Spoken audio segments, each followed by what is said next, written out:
So, Laudato Si.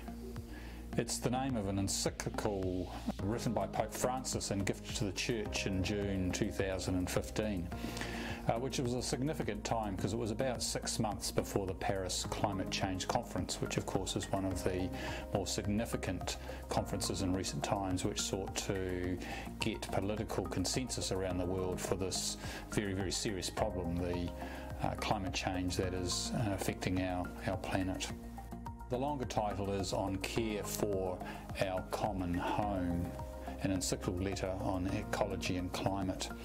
And the title Laudato Si comes from the canticle by St. Francis of Assisi, and St. Francis is well known for his approach to the environment and his love of the animals.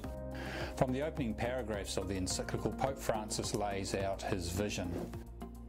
The earth, our home, is like a sister.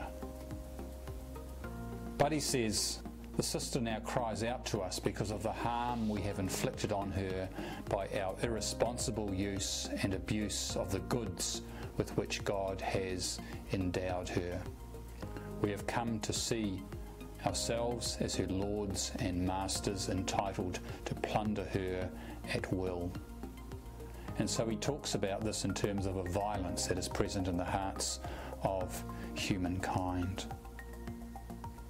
So here already in the first two paragraphs we're getting a glimpse of Francis' analysis of the situation, which most people now refer to as climate change. It is for Pope Francis essentially and firstly a relational issue. At the heart of the problem of climate change is a dysfunctional relationship between humankind and the earth in which we live, we inhabit.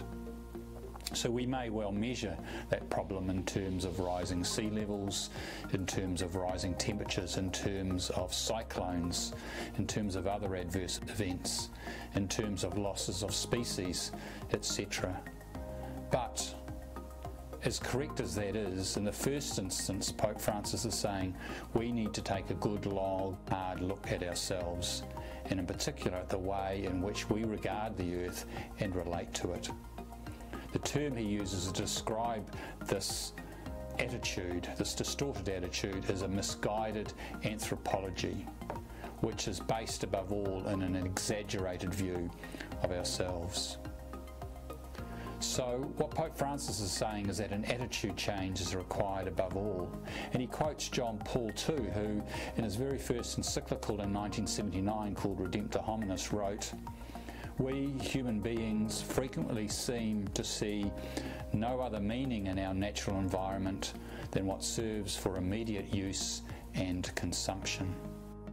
Quoting Pope John Paul II again, Pope Francis writes in paragraph 5 of Laudato Si, "Every effort to protect and improve our world entails profound changes in lifestyles, models of production and consumption, and the established structures of power which today govern societies.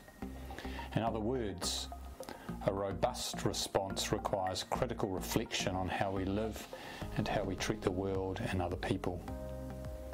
You might say ecological conversion is required, and that conversion is about much more than just picking up the rubbish or being more vigilant about power use and converting to LED lights, for example.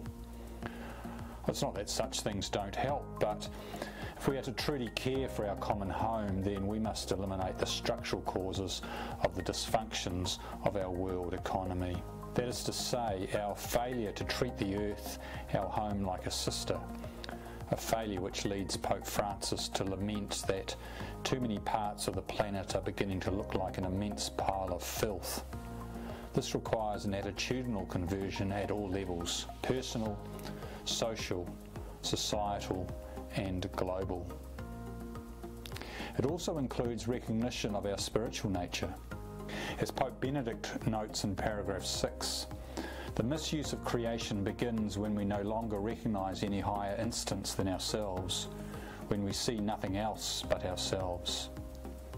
In this sense, the current crisis also is very much a spiritual crisis.